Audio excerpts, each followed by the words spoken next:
During winters of ash, my family clears out deep caves in the hills of concrete and rust.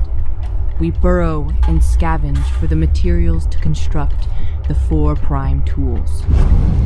During the summers of the boiling sun, we travel as far as we can to the north, until we meet the steaming banks of the sea. Always, we avoid the dark ruins of the southern cities of the bygone race, places forbidden by our elders.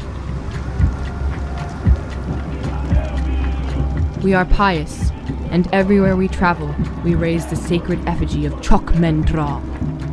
We place him in the center of our camp as a totem, and his vulture's head is always pointed to the northeast. His 4 winged arms each hold a different prime tool. In his right hands, he holds the jabber and the clubber. The cleavish and the shiv are in his left.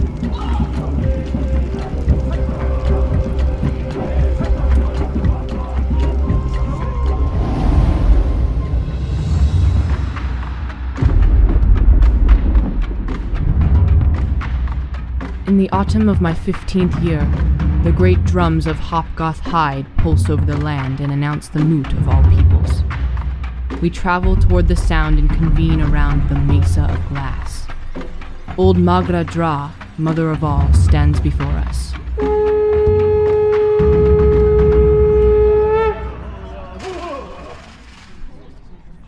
Who shall step forward to be considered a battler of the peoples? 3 step out and stand before her to give their consent. 2 are boys, and 1 is a girl like me, though older and heavier. Last, I step forward. I agree to the testing. Doubtless, I am the weakest of them, and a few in our tribe are surprised that I have spoken. But in secret, I have long planned a stratagem for this day, and if I die, then I am ready. My spirit will be welcome to the places between the stars. Since the time of great sickness, we have upheld this tradition. 4 will walk upon Brakna, and only 1 will return a battler. So be it!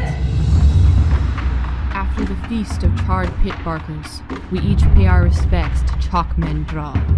We say farewell to our families and set forth under the looming shadow of the mesa. The scree is slippery and the way is treacherous. At one point, a slither hisses out from a tuft of dry sage, ready to strike the other girl, but I stomp on its head with my heel. Thank you. May Chok-men-Dra grant you guile. May he grant you guile. By the time we reach the top, we're already exhausted and dripping with sweat. We remove our clothing, as is tradition, and stand naked under the eye of Solon, the sun giant. With the emerald sheen before us, we wait for that eye to reach its zenith. Another conch blast echoes, a signal for the test to commence. In unison, we step onto the blistering surface of that plane and pad toward the center. Each step is placed with ginger anticipation and a wince of pain. The brittle surface was once smooth long ago, but generations of initiates have caused a network of dendritic cracks, and I'm careful to avoid shards that could slice my feet. In the center is a circle of blue chalk, a 5 feet span in diameter. Inside of it are multiple sets of the 4 prime tools. I select my tool, the shiv. The other girl selects the cleavish. The largest of the boys, stout and muscular, takes the clubber. The other boy, lanky and tall, selects the jabber. We crouch into our fighting stances, each with a forward toe touching the circumference of the circle. The conch is blown for the 3rd and last time. The jabber boy shuffles toward me and thrusts high with his weapon. I roll backward and the bladed tip misses me by inches, but the boy doesn't pursue me.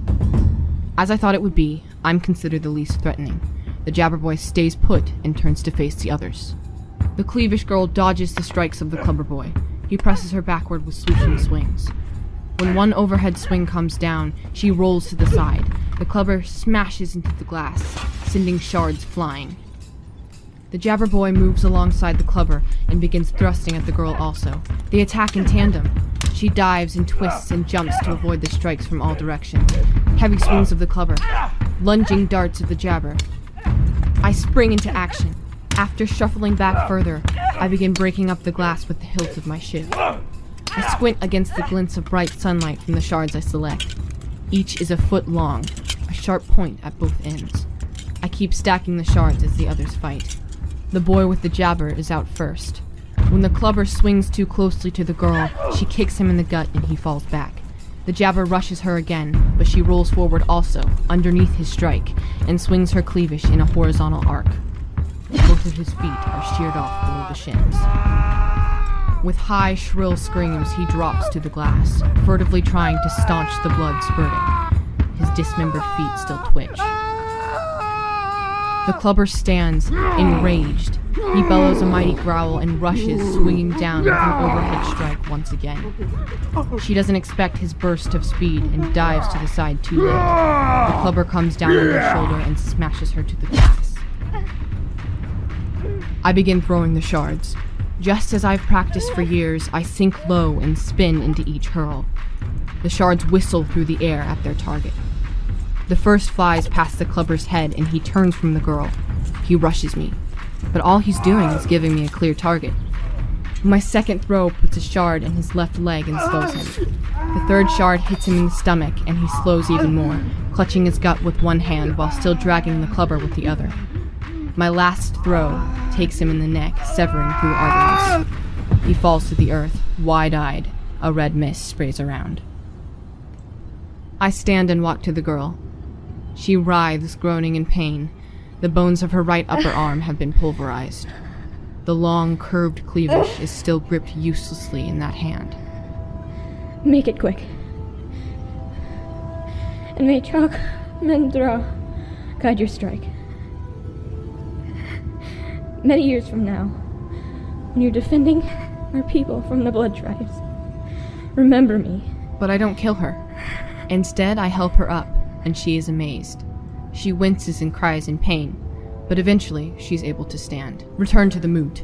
Magraja will see to you, and you'll learn to use the cleavish one-handed. You'll be the next battler of Apocatra. But I refuse to kill you. I don't expect you to kill me. I'm leaving for the forbidden lands of the south, the old cities. Say nothing. I decided this long ago. I don't understand. I don't understand why you do this. But I'm grateful. Please, give me your name. I am Affa-Eash.